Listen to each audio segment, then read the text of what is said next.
Hello friends, this is Himanshi and welcome to let's learn. तो आज हमारे साथ किरण है और किरण ने टॉप किया है एनडीएमसी में जो 41 वैकेंसीज थी जनरल की। रैंक 1 है किरण और 175 इनका स्कोर है 200 में से 175.1 है ना। तो किरण ने मेरे को बताया बिल्कुल एकदम प्रिसाइजली कि ये स्कोर है स्पेसिफिकली।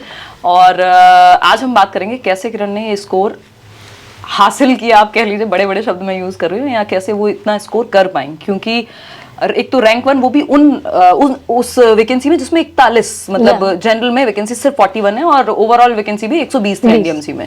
तो ये इंटरव्यू या ये सेशन, ये डिस्कशन बहुत टाइम से पेंडिंग था, कई महीनों से। फिर मैं सीटेट में बिजी हो गई, केवीएस आ गया, पहले किरण बिजी थी, तो इस तरह से चीजें रही। अब फाइनली आप को जानने को मिलेगा कि कैसे आप तैयारी कर सकते हैं। और बहुत सारी बातें मैंने किरण से की पहले और बहुत कुछ जानने को भी मिला। तो पहले तो किरण कॉन्ग्रेचुलेशन, आप हमारे लिए मिठाई हम भी खिलाएंगे आपको, आप हमारे लिए चॉकलेट्स लाएंगे, है ना।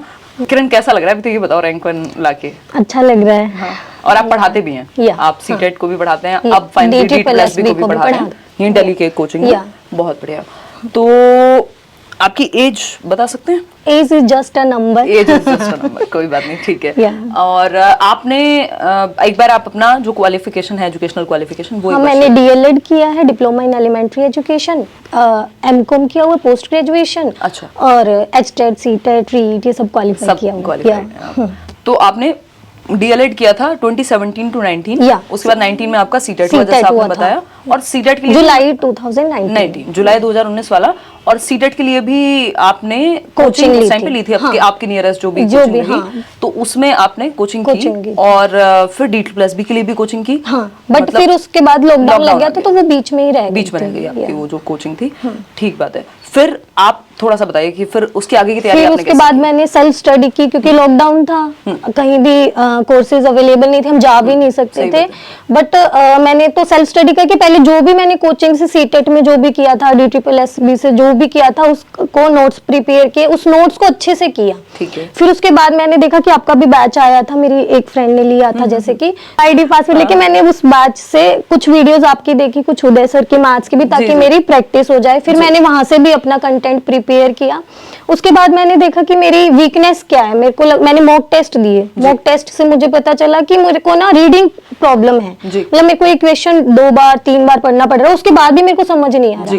फिर मैंने क्या किया, कुछ बुक्स पढ़ी, मैंने NIS की बुक्स पढ़ी, ताकि मेरी रीडिंग भी अच्छी हो जाए। जैसा कि सुनने में आ ही रहा था कि NIS से सिलेबस आ रहा है, तो मेरी वो बुक्स भी कवर हो गई। और उसके बाद जब मैंने मॉक टेस्ट दिया तो मेरे को लगा कि हाँ, मेरा इम्प्रूवमेंट है। तो मुझे ये लगता है कि पहले आपको अपनी वीकनेस देखनी चाहिए, क्योंकि अगर आपकी रीडिंग स्किल ही नहीं, आपको कितना भी कंटेंट आता हो, अगर आपकी रीडिंग स्किल नहीं है तो आप उस एग्जाम को क्रैक नहीं कर सकते। क्योंकि 200 क्वेश्चंस और 120 मिनट, तो एक क्वेश्चन एक ही बार, उसमें भी नेगेटिव मार्किंग, इतना प्रेशर भी होता है। और इसमें तो सेक्शनल चीजें हैं कि सेक्शनल, हाँ, आप एक पार्ट से दूसरे पार्ट में जा रहे हो तो आप रिविजिट नहीं कर सकते प्रीवियस पार्ट। एक बार में वो 20 अटेम्प्ट करोगे, उसके बाद वापस नहीं आ सकते। तो मुझे ये था कि मैं अपनी पहले रीडिंग स्किल से इंप्रूव करूं। कंटेंट तो हो गया था, मैंने प्रेपरेशन भी कर ली थी, तो मैंने अपनी रीडिंग स्किल इंप्रूव की। फिर मॉक टेस्ट दिए, मॉक टेस्ट से मुझे लगा कि स्कोर आ रहा था उस टाइम मॉक टेस्ट में मेरे 150, 160, 140 इतना ही रह रहा था, मतलब 140 to 160 के बीच में ही रह रहा था मेरा मॉक टेस्ट में। तो मैंने जैसे दिया, मान लो मेरा कोई चैप्टर पर्सनैलिटी था, मेरे उसके क्वेश्चन ज्यादा रॉन्ग हो रहे थे, तो मैंने यूट्यूब से आपकी वीडियो देख ली पर्सनैलिटी की, कि मेरे को क्या नहीं समझ में आ रहा। आपकी ऐप थी, उसमें से भी मैंने देख लिया पर्सनैलिटी से मुझे क्या नहीं समझ आ रहा। फिर मैंने दोबारा मॉक टेस्ट दिया। फिर उसके बाद मेरे को लग रहा था कि यही है कि मॉक टेस्ट दो, आपकी जो भी दिख रहा है, जिसमें मार्क्स कम आ रहे हैं उसको यूट्यूब से देख लो, कोई भी आपने ऐप ले रखी है, किसी टीचर की हेल्प से, तो मैंने जो भी नोट्स थे मैंने उसको प्रिपेयर किया, उससे अपने जो भी डाउट थे वो रिजोल्व किए और फिर दोबारा मॉक टेस्ट दिया। राइट। तो इससे एक तो कंक्लूजन ये निकलता है कि आपकी खुद की मेहनत, और जो अभी हम बात भी कर रहे थे और किरण ने सामने से खुद ही कहा कि कोचिंग जरूरी चीज है। मतलब मैं ये हमेशा नहीं कहती हूँ, मैं कहती हूँ ठीक है देख लीजिए अपने हिसाब से या जो भी है चीजें, बट अभी जिस तरह का कंपटीशन है, मतलब आप अपना पॉइंट ऑफ व्यू जो बता रहे थे वो आप बताओ। और इसमें एक बेस्ट बात यह है कि किरण का बायस होना कोई मतलब सेंस नहीं बनाता, क्योंकि किरण ऐसा भी नहीं है कि किरण जमानों से किसी कोचिंग में पढ़ा रही हो या पढ़ रही हो। 2017 से 19 में अपना वो किया है, उसके बाद फिर जुलाई 2019 से तो आपने सीटेट की तैयारी की, और रैंडमली जैसे हम लोग चले जाते हैं आसपास जो भी इंस्टीट्यूट होता है, फिर उसके बाद आपने DTPLS की तैयारी की, सीटेट में आपका अच्छा स्कोर आया, फिर आपने वहां पढ़ाना शुरू कर दिया, मतलब उन्होंने ऑफर किया तो तो मतलब ऐसा नहीं है कि इनका कोई अपना इंस्टीट्यूट है या उस तरह की चीजें कि वो बायसनेस में वो बात कह रही हैं, वो बात मुझे सेंसिबल लगी। किरण उस पर बताएंगे। हाँ, मैं ये कि आप सेल्फ स्टडी करके कोई भी क्लियर कर सकता है, बट एक आपको राइट पाथ भी पता होना चाहिए कि हम जो पढ़ रहे हैं वो एग्जाम में आ रहा है या नहीं आ रहा। प्रीवियस ईयर मैंने देख लिया, ठीक है, प्रीवियस ईयर से मुझे पता चल गया, बट एक जो एक तो रूटीन फॉलो हो जाता है ना। मेरे जैसे बच्चे घर बैठ के तो नहीं पढ़ सकते, मुझे तो एक कोचिंग चाहिए कि डेली रूटीन बन जाए। दूसरा गाइडेंस, कंपटीशन, मुझे कंपटीशन भी चाहिए कि कंपटीशन होगा तो ज्यादा आता है ना कि आपको ज्यादा स्कोर करना है, उसके इतने आ रहे हैं, मेरे को इतना चाहिए। तीसरा गाइडेंस मिल जाता है, क्योंकि जहां भी हम पढ़ रहे हैं एक्सपीरियंस टीचर होते हैं, तो उनकी हेल्प से अगर हो सकता है मेरा 150 रह जाता, बट उन टीचर्स की हेल्प से मैं 175 तक पहुंच पाई। तो सेल्फ स्टडी तक हो सकता था मैं 150 160 तक रह जाती, बट वो थोड़ी कहीं ना कहीं कठिनाई कम हो जाती है कि मतलब आपको एक्सप्लोर नहीं करना पड़ता।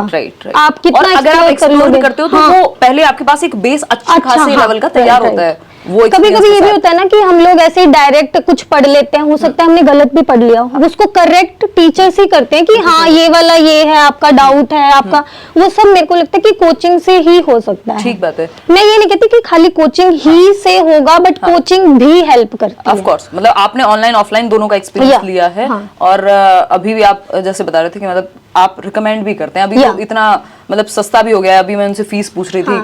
वो इकोनॉमिकल है आपका कोर्स, तो ऑब्वियसली उनको रिकमेंड कर देती हूँ कि आप इस बैच में जा सकते हैं, क्योंकि इतना इकोनॉमिकल है। बच्चे अगर साइड बाय साइड भी ले लेंगे, मान लो अगर उन्होंने ऑनलाइन ऑफलाइन कोचिंग लिया, साइड बाय साइड भी आपका कोर्स ले लेंगे, तो मुझे नहीं लगता कि कोई प्रॉब्लम होगी, उससे उनको कंटेंट ही अच्छा मिलेगा। बिल्कुल बिल्कुल, हाँ, तो ये सारी बातें हमारी हो रही थी, इसलिए मुझे जो जो याद आ रहा है मैं किरण से पूछ रही हूँ। कई लोग तो इसमें भी डाउट करने लगते हैं कि पता नहीं क्या हम कहलवा रहे होंगे या फिर कोई मतलब किसी को पैसे मिले होंगे। बड़ा अजीब लगता है। ये लास्ट टाइम मेघा का इंटरव्यू हुआ था, उसके बाद इस तरह की बातें किसी ने बोली या कहीं से आई उड़ती हुई, तो मुझे अपने लिए कभी बुरा नहीं लगता, क्योंकि मैं अपनी जगह पे ऑनेस्ट होती हूँ और मुझे लगता है कि कोई ऐसा कुछ जस्टिफिकेशन किसी को देनी नहीं है। बट मुझे लर्नर्स के लिए बुरा लगता है कि मतलब क्योंकि किरण ने मेहनत की और 175 नंबर अगर वो लेकर के आई हैं, और इतने मतलब पिछले 3-4 साल में जो भी उनकी मेहनत रही है, और उस चीज को कोई ये कह दे कि यार ये मतलब कहलवा दिया होगा, पैसे देके हो गया होगा। और यहाँ तो ऐसा भी होता है, कई बार मैं थोड़ी बहुत लेट लतीफ भी हो जाती हूँ, तो वो मुझे मेरे लर्नर्स के लिए बुरा लगता है कि वो उनको फिर उनके मैसेजेस आते हैं। मेघा का मुझे मैसेज आया तुरंत कि किसी ने ये कह दिया कि मतलब इनको लग रहा है कि मैं पैसे के लिए आई थी यहाँ पे।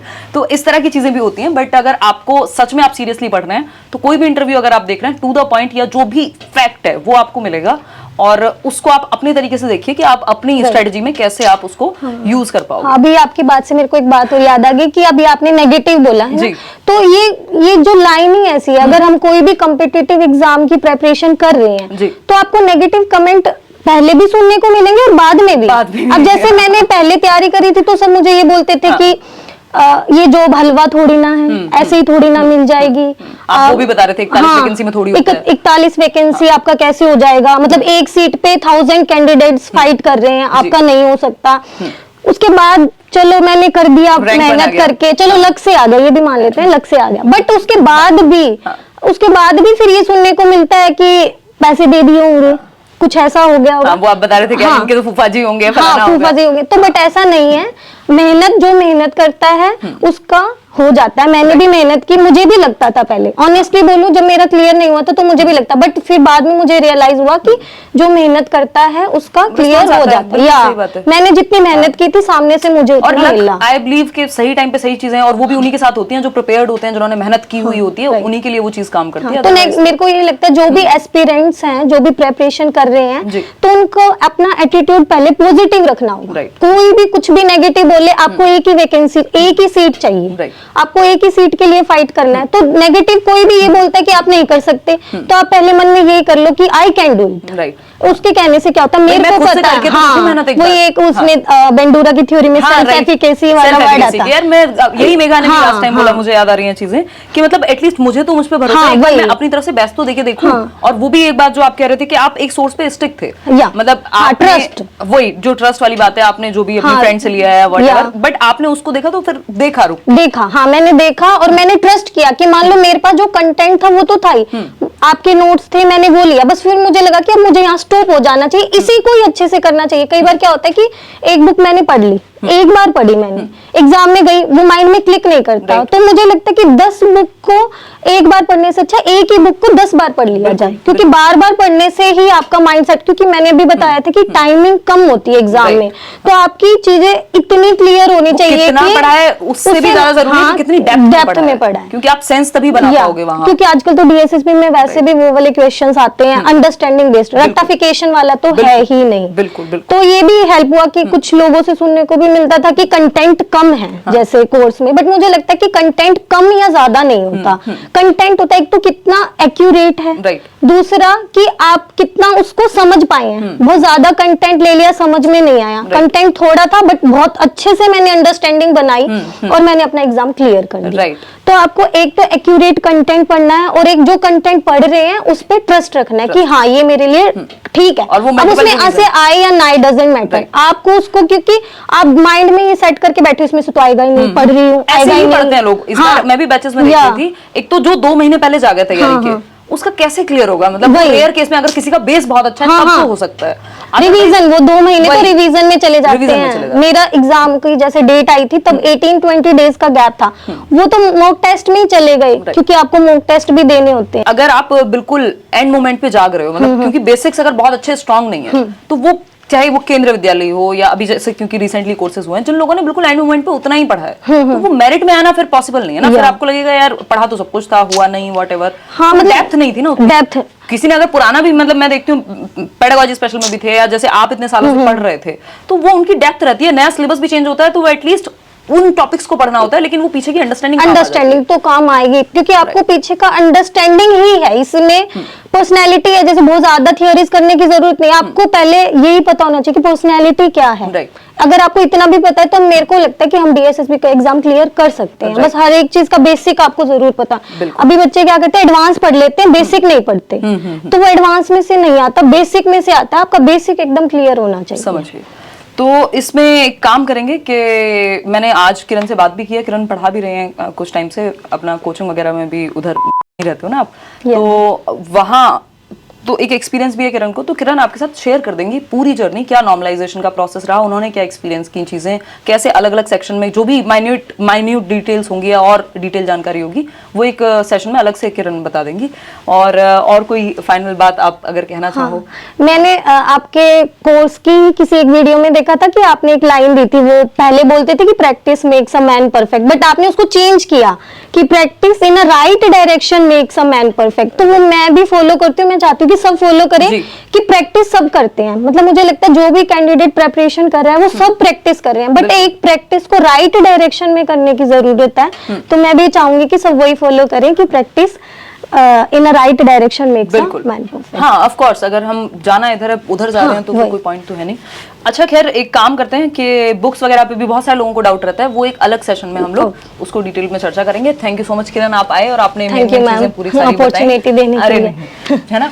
तो धन्यवाद आप सभी का। ये सेशन पसंद आया हो तो आप लाइक शेयर कर सकते हैं, कोई भी आपके विचार हो तो कमेंट में बता सकते हैं। और मुझे बहुत अच्छा लगता है इस पूरी जर्नी का पार्ट बन के, क्योंकि मेहनत आप लोग करते हैं, एक इंटेंस मेहनत है इस चीज़ के पीछे। मेरी थोड़ी बहुत डायरेक्शन या गाइडेंस कह लीजिए आप, लेकिन वो मेहनत का नतीजा है कि पता किसी को नहीं होता, किरण को भी नहीं पता था रैंक 1 आएगा, बट बहुत अच्छा लगा, मुझे भी जान के बहुत अच्छा लगा। थैंक यू सो मच किरण। चलो बाय बाय, टेक केयर। नहीं, इन लोग को बोल रहे हो आप।